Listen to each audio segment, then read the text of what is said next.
This is the Journey Podcast. We highlight the journeys of our guests, where they've been, where they are now, and where they are going. Let's join them on their journey. Welcome to the Journey Podcast. Today we are joined by Jill, and Jill is the founder and president of Talent Specialist Consulting. Jill's a leadership coach, a speaker, and a consultant. She also has her own podcast, and she specializes in helping business leaders develop a better organization using what she calls emotional intelligence. And I just met Jill this summer, and one of the things that really just struck me, I was sitting in the room and I really felt like I was able to just connect with her stories that she was able to tell and understand what she did.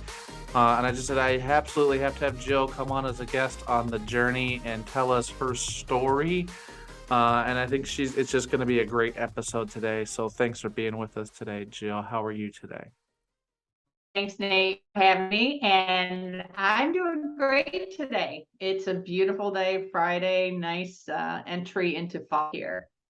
Yeah. And yeah, it's beautiful weather out there for fall in the north. So it's probably about in the 60s today when we're recording this. And so it's going to be a great one of those perfect northern fall weekends. There's some of our other listeners in other parts of the U.S. or maybe internationally say, well, you guys are crazy because we don't like cold. So they might think it's cold here all the time. So Jill, can you tell us a little bit about what Talent Specialist Consulting is, or what you do with your business there? Yeah, I'd love to share that. So I support leaders and really help them build their confidence and get clarity so that they can lead themselves, their teams, their organizations. And I do that through one-on-one coaching. I'll do group coaching as well. I offer leadership development for the wider organization. I also do organization consulting. I just spent a couple days with a group this week, really looking at where they want to go over the next year. What does that mean for their processes and their people, and helping them get confident that their strategy is right and confident to be able to communicate that to the people who needs to help execute that strategy. So does that mean like working with a company's whole leadership team? Or are you mostly working with like this CEO or CFO or somebody, high level in the company? Yeah, usually it starts out with the CEO or the CFO, and they have a need. They maybe they got a great product, but they need to get more engagement with their people. They're having conflict within their staff, and then it would be working with the whole team in that case around what it is we need to do. I do a lot of assessments, and we'll talk about some of those assessments as well. And they're really driven to help them understand themselves, how they're wired, what they like, what that means, and then how the rest of their team is wired. Because we have to connect with people. And Right. We all like to connect with people the way that we like to be connected with, right? The golden rule, do unto others. Yeah. But that doesn't work. So it's around the platinum rule. Do unto others what they want done to them. Okay. So I help them understand that and get clarity around that. So whatever their strategy is, they know how to get people behind it. So that's interesting. Love to dive a little bit deeper into the golden rule and the platinum rule a little bit, but maybe we can answer that question a little bit. Tell me what emotional intelligence means. Yeah. And I love that. Emotional intelligence is different from IQ. IQ, that's what we primarily look at. You look at your grades and how smart you are. And you'd have to have a certain level of IQ and smarts, right, to run a business or to do your job. But what differentiates leaders is that they have this emotional intelligence. And emotional intelligence has 4 quadrants. And it's first understanding yourself, really understanding who you are, what your strengths and weaknesses are.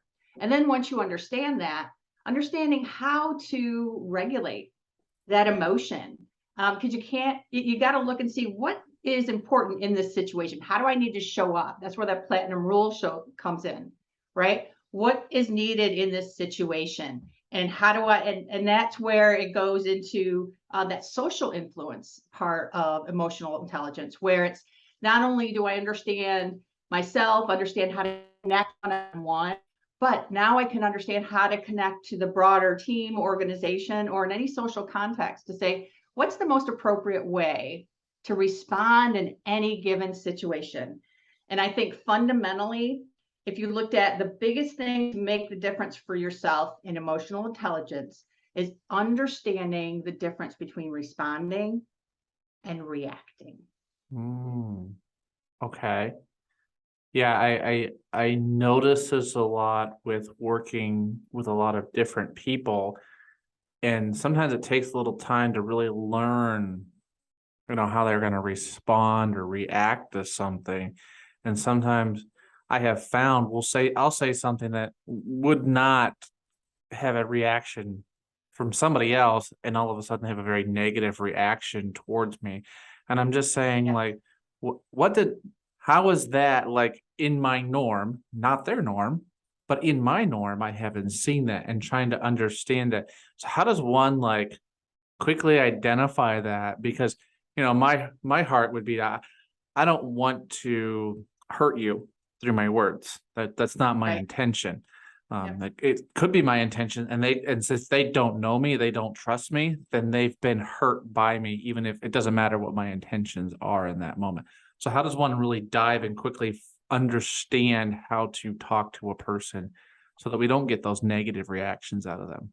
Yeah. And that takes playing, it takes really focus and paying attention around Okay. that because, fundamentally, we are emotional beings. And when I talk to leaders about this, I ask the question, do emotions belong in the workplace? Often they go, no, we can't be emotional. And I'm like, we're emotional beings. Everything we look at through our lens. So you may say something to one client, like you were sharing earlier, who they connect with, and they've had experience with it. They know you a little bit, they trust you, and they see it in the context that you're saying it. And then you can talk to another client who might be offended with what you're talking about. And it's because each of us look at the world through our own lens. Right. We have our own measure of what's right and what's wrong. We have our own way that we like to be connected with, and we are focusing on ourselves. And when we focus on ourselves, and this is where emotional intelligence comes into play, right? You might be aware of how you respond and how you connect and how you like to, but if you only use one way, that's only going to work with a small group of people. Right. So you got to understand and do some homework around if you really want to connect with someone from an emotional intelligence perspective, what do they care about? What's important to them? Where is common ground between both of us? So that when I'm talking to them, they understand, and it's obvious to them, not just they should know, it's obvious to them that I have their best interest at heart. And what gets people in trouble, and I coach leaders around this all the time, is they're busy, and so they say, well, they should know that I gave this feedback to them to help them. They should know that they're supposed to do this, or this annoys me, or I wanted them to do that. And I ask them, did you explicitly tell them what you want, so that there's not that misunderstanding there? Oftentimes they say no, because they just assume that the other person's world and view is the same as theirs. And Yeah. that's what gets us stuck at first. Yeah, it's so true. This is a fascinating conversation, and uh, what I'm curious about is, can you tell us, how did you get into this line of work? Your resume is a couple of different things, and I kind of see a path through there. But tell us, how did you end up being like an expert on what you're doing? Like, what's the experiences that led to this? Yeah, absolutely. Well, I'll start back in restaurant management. When I Oh, graduated college, so you meet I all wanted to sorts go. of interesting people there, I'm You sure. do, you do. So I graduated with a psychology, sociology degree. I wanted to get courses. I was always interested in people and why they do things and kind of observing them. couldn't get a job at the time. It was kind of a different time in the economy. I'd worked in restaurants all through college. And so I got offered a restaurant management job. I said, okay, I need a job. I'm going to take it. And I spent about 5 years in a couple places managing restaurants. And that really helped me understand people and how to motivate them and what's important to them at all different levels. So it's not only customer facing, right? Where you smile when the customer's yelling at you at times, handle situations on the fly, learn how to multitask. But what motivates, for example, a server, a bartender, someone who's the line cook and the dishwasher is all very different. How you connect with them, what's important to them, how you work with them, it's all different. You can't do one size fits all. And I didn't have somebody there by my side to help me do it, right? So I made some mistakes along the way and I learned some things and learned how to adapt. And then it got me into a career in human resources. I spent about 5 or 6 years doing different things in recruiting and employee relations and labor relations. And I learned that my passion was really more at that strategic level where I was working with the leaders, helping them think about how do we connect your strategy to the people? What are the things, what are the skill sets we need? How do we get people engaged with that? How do you connect and motivate someone, provide a motivating environment for them so they want to show up to work so that, you as that leader can support them and get the best out of them. And after a while, I learned that was my passion. And so that led me to Eaton Corporation, where my job was solely focused in that area, where I spent about 15 years there and working in different roles, but it was all around the people development side, the strategy side, helping people connect, understand the coaching, teams, the team dynamics, and the importance of that. And what really got me into studying emotional intelligence and the neuroscience of it was most of the employees that I worked with were engineers, technical people.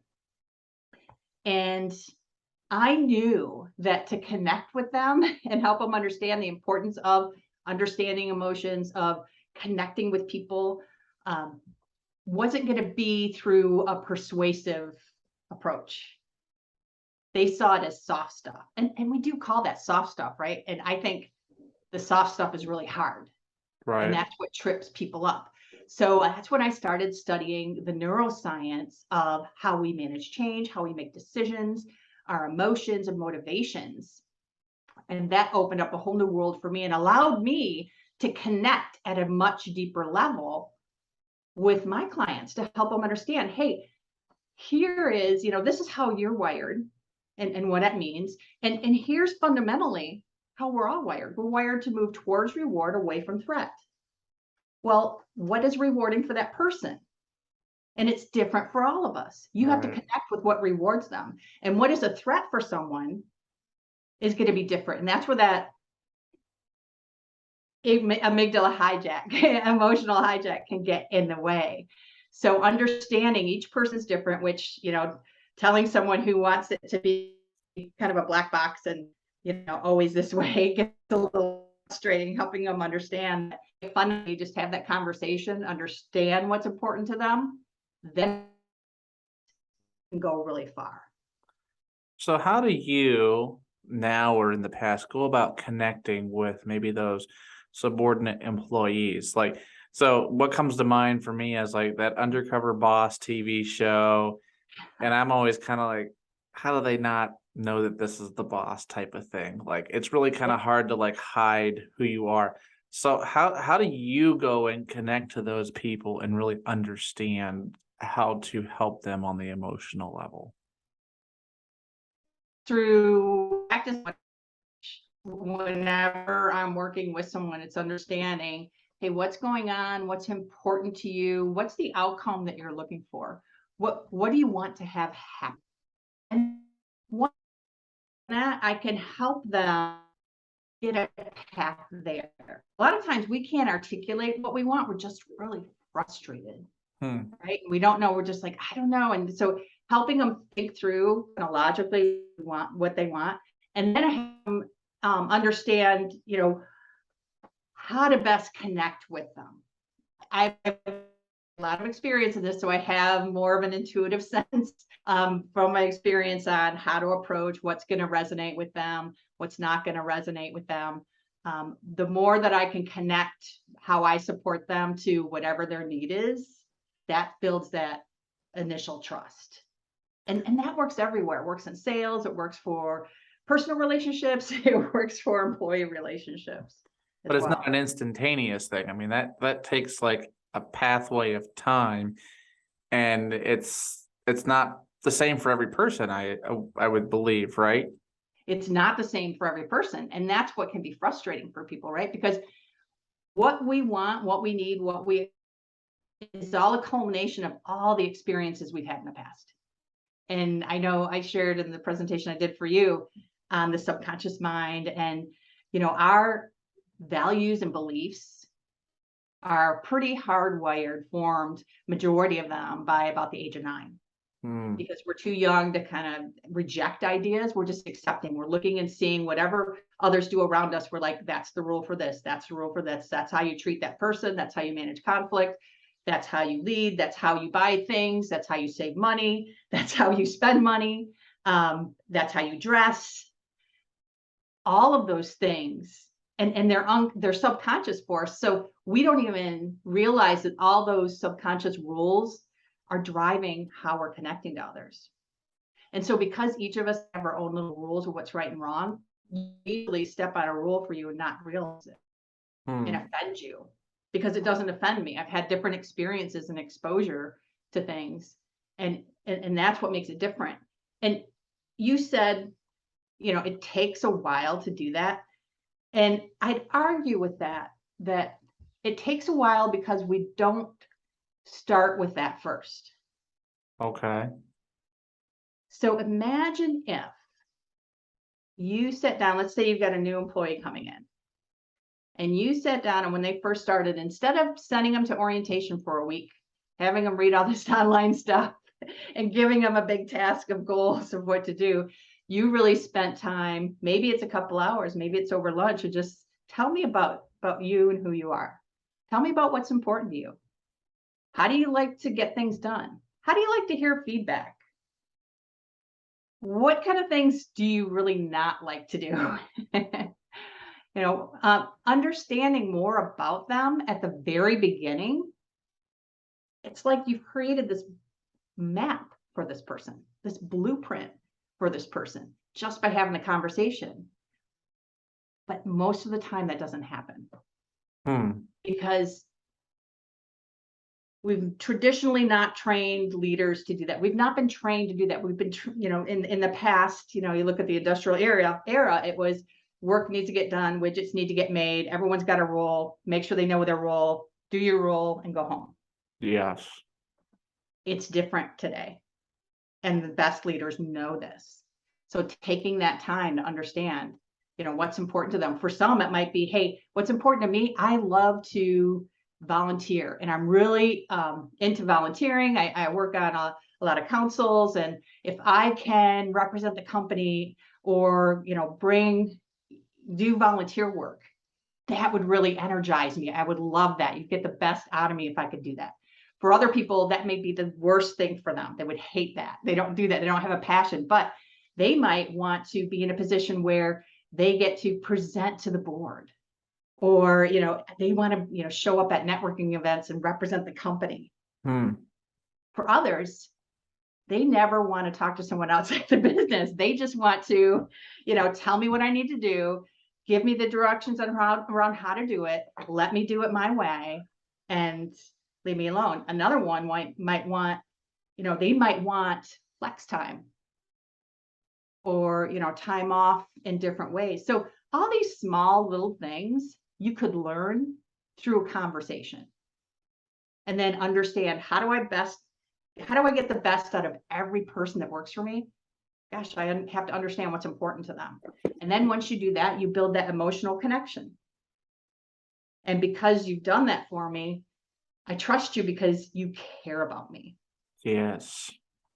So true. I think there's a lot of value in that, and a lot of people need to hear that. But Yeah. let's dive a little deeper. Tell us what is important to Jill. Oh man. For me, it's about helping others. I love, and I just took this assessment, the 6 Working Geniuses by Patrick Lencioni. It's a new model he's got out, and it really connected with me. And he talks about there's 2 geniuses, and for me, it was invention and enablement. And when I'm able to get creative, like let's say you've got an idea, you say, I want this to happen. What if this happened? Give it to me, and I will come up with a bunch of creative ideas around doing it. I love that kind of stuff. And then the enablement means now I want to help others do it. I want to help understand what support they need, make sure they've got the right tools, connection, communication to do it. When I'm able to do that, man, I'm in my zone. I'm in my sweet spot. It really, I think it serves me well in my role as a coach because I'm very curious. And as a coach, you're supposed to listen and help people understand and come up with their own ideas and kind of uncover what's getting in the way. When I'm able to do that, I'm at my best. I could work 10 hours and it would feel like 2. Mm, that's awesome. But tell us maybe the most important lesson you think you've learned about yourself through this journey of becoming a coach. It's not about me. It's not about me. That is the biggest one because in all types of assessments and stuff, I'm more extroverted, which means, I like to connect with people. I like people. I want them to like me. And that doesn't happen everywhere. I'm not for everyone. And if I sat in the corner and, got worried or stressed about, oh, I'm not sure they liked me or they didn't like that. And, I must be bad and questioning myself. I could get myself into a really bad spiral, and I've done that. So Hmm. what I've really learned is I've got to practice what I preach again with the emotional intelligence, kind of appreciate my strengths, acknowledge my weaknesses, and focus on the help I can provide and not beat myself up, but focus on the helping of the others. When you're a coach, when you're a consultant, a lot of times people ask me, how do you know if you're successful as a coach? And what I tell them is it's less about how good I am as a coach. Because I think I'm pretty good. I've practiced, I've done this a long time, right? I understand how to do it. But I can't take client success always as my predictor because it's the client's effort Right. around that. But what I do measure myself on is, and what I've learned is I need to show up 100% for them. I need to, give my best and my all. When I do that, I can feel good. Even if I fail, I know I showed up and tried. So I've really learned how to be kinder to myself, how to make it it's not about me, and not everybody's gonna like you, and that's okay. So, can you tell us about a coach or a mentor that you've had that's helped you in this journey? I've been so lucky that I've had several. The first one that comes to mind is a manager I had. It was a mentor early in my career, gave me a big chance, kind of took a risk on me where, I didn't have the experience, but he brought me in. This was working for Allied Signal. And he was the plant HR manager, and it's like an 800 employee plant. Never worked in a plant before, labor relations, never done that. And he said, okay, here's what we need. He got, and I was a little tentative, like, I haven't done this. He's like, that's okay. Just do it. Just try it. I'm here to help you. I know you can do it. He got me certified in a lot of things to help me build my knowledge, which helped me build my confidence. He got me exposure to more people across the organization. He gave me freedom to create, and he was there for me. He would take me and my husband out to dinner. So, and we didn't talk about work. He wanted to know me personally. Hmm. And that just still has such an impression on me today. And then I had another boss when I was at Eaton, who we still stay connected today. And, he was one who, again, supported me in getting, either for me, I love to learn. So certifications, training, knowledge, because I'm always looking at different ways and how we can help that, always supported that. He put me in front of people. He connected me with people that were above my pay grade, right? Or maybe wouldn't have listened to me if he wouldn't have kind of put his arm and said, hey, she can help. I have confidence in her. I have faith in her. When I screwed up, he coached me through it, and supported me through it. And so when you have someone like that and mentors like that support you, they care about you, they have your back, you will just do so much for them. That can go a long, long, long way and just helping you be better and kind of even probably lean back on that knowledge in the tough times. I remember when they said, and I know I can do this, it just makes a big difference. Yeah, because it's confidence. Are you willing to share a failure that you experienced in life and what you learned through that to help you be better today? Oh my gosh, yeah. Well, I've had quite a few. Right. And, failure is a part of learning. And I was thinking about this morning, actually, because it's not that I love to fail.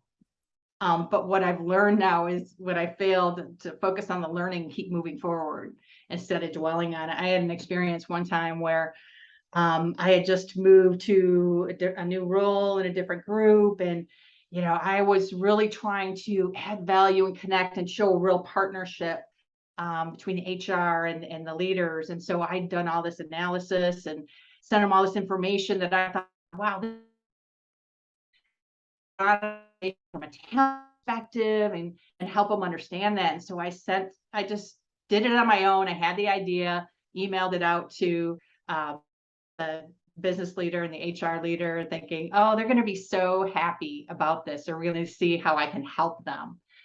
And it really backfired on me. So for me, I thought, oh, I'm helping. And I got messages like, how dare you connect with that person, my boss, without giving it to me first? And don't you understand the kind of gatekeeper mentality? And so I broke the rules. And it took a while for me to rebuild relationships with a couple of them. And that one just still sticks in my mind of like, okay, you understand that they understand your intent around that, because that one still sticks here. Yeah, it's important. Again, we go back to that emotional intelligence and maybe understanding people's perspective. It's important. And been in the same situation myself. Like, this is a great idea, and then, oh no, this was a bad idea. Yeah, because I was just thinking about me, and I wasn't Right. thinking about them and how things are done here. And I was just trying to focus on me, and that can get you in trouble.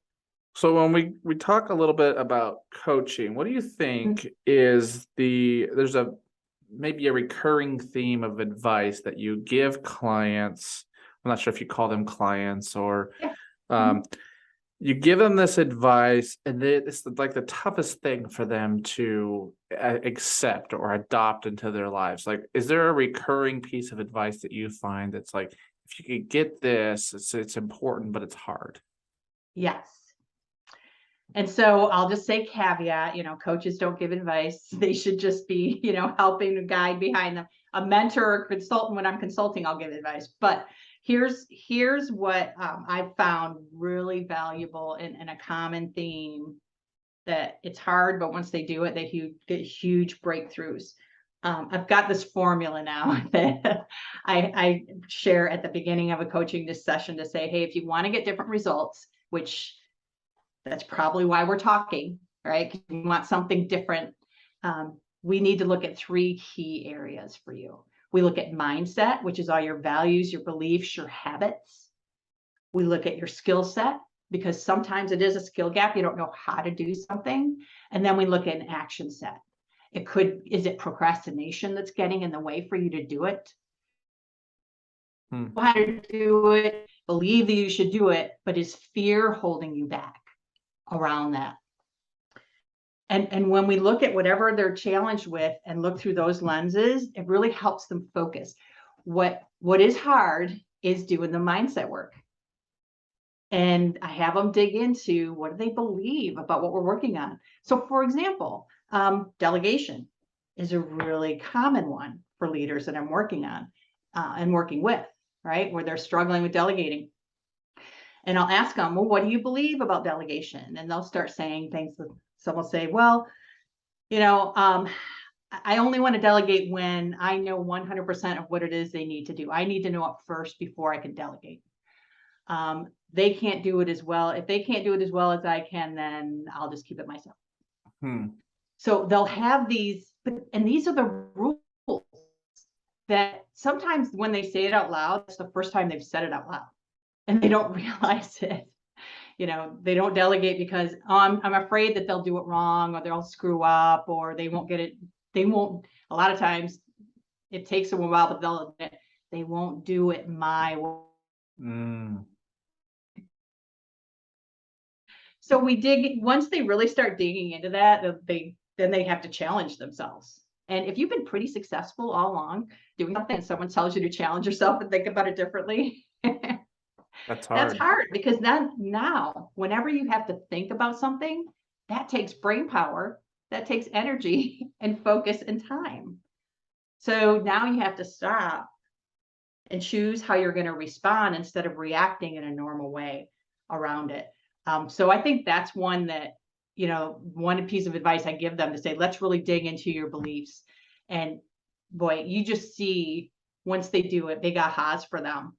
And then it helps them coach people that work for them and ask the same questions. That's great. And it sounds really hard to kind of break down kind of your own beliefs and really work through that. It sounds like quite a process that you're able to hopefully be a part of with that person. So so I love what you do, and I love listening and reading your social and the different things that you're doing. I think it's fascinating. Would you do anything else? Is there any other occupation that you would like to try in the future besides coaching, or have you found the thing to do until the day you die? Wow. Well, I think there's other things I'd like to do in addition to coaching. I'm expanding now to do more group coaching so I can connect more people with each other and I can connect with them as well. I'm starting to get more into offering some kind of standalone virtual learning as part of that. But what I'd also like to do a little bit further down the line is do something where I'm helping at a community level. Maybe, community, a city, really helping them grow and use some of the things that I know about people and how we connect. Wow, that would be fantastic. That would be fantastic. It'd be a lot of work, I know, but yeah, they're really connecting there and having some great results out of that, I'm sure. Well, Jill, I really appreciate you spending some time with us on the journey today. I've got a couple of questions here at the end. I ask everybody, can you give us 3 books you would recommend us read? Where would you have us go with that?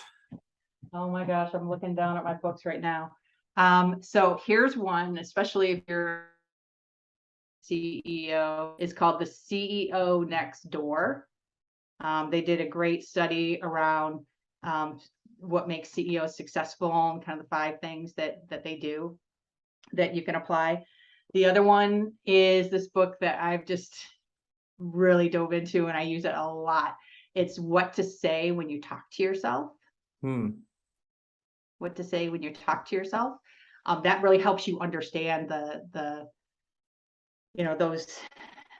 little voice in the back of your head that's stopping you from doing what you want and how you can really take control to help build your confidence to do whatever it is you want to do. And the third one is Cybernetics by Matthew Maltz. And if you're interested, like me, I'm the neuroscience geek, but if you're really interested in how the brain works, how to really leverage how the brain works to be able to get things done and connect with people, get results, I would go there. Well, it sounds fascinating. Check out I'm gonna check out the cybernetics. Psycho, like PSYCHO. Got it. Yeah, I'm gonna check it out. Yeah. I get real technical and read some strange things like that. So it sounds like it's up my alley there. So okay. You would like it, yeah. If somebody in the audience is starting a business or stepping into a leadership role today, what is something you would tell them? You say you don't give advice, but how would you coach them? I will give advice on this one. Yes. So let's say you're stepping into a leadership role. I would say first thing you want to do is step back, listen, learn, and understand. Actively listen. Yes, you're brought in there because they see value in you and your ideas, but the people who you will need to work for you, work with you, their first impression of you, if it's you being interested in them, is going to go a lot farther than you telling them. And that goes for peers, up, sideways, and down. Do a listening session for a while before you form opinions, before you judge anything, before you make decisions on what you want to do. That will go a long way. Very, very good advice there. I've asked you a lot of questions today, Jill. Is there any question you wish I would have asked you? I think you did a really great job. I just appreciate the time to spend with you. I could talk for hours about this kind of stuff. It's fantastic. And that kind of leads into the next thing. Where can listeners find you? You've got some great social media, great website. You do live events, you do one-on-one coaching. Where can they find you and learn more about what you do and how they can maybe even potentially work with you? Yeah, well, they could go to my website, thetalentspecialist.com, and that's where you could see some of the things that I do and find ways to connect with me. We could schedule a consulting call. I'm on LinkedIn as well, and I do a lot of one-on-ones, like you said, but then I'm also offering public events where you could join with a group of people that way as well. But yeah, reach out to me, connect with me on LinkedIn, tell me you heard it. I'm happy to have a call with you, to help you or your organization just grow, get better. And what was that web address again, Jill? It is the talent, and the words SFDN.com. Awesome. Thanks so much for being a guest with us here on the journey, Jill. It was a great conversation. It could have been hours long.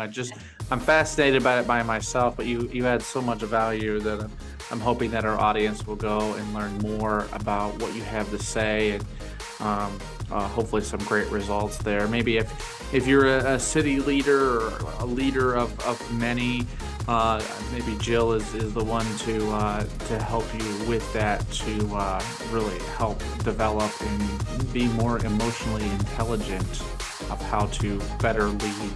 Because we know that we need it as leaders more than anything else. So it's been great to chat with you, Jill. And you too. We'll do it again. Thanks so much. Yes, let's change the world with better leaders. Absolutely. All right. Thanks, Jill. Thanks, Nate.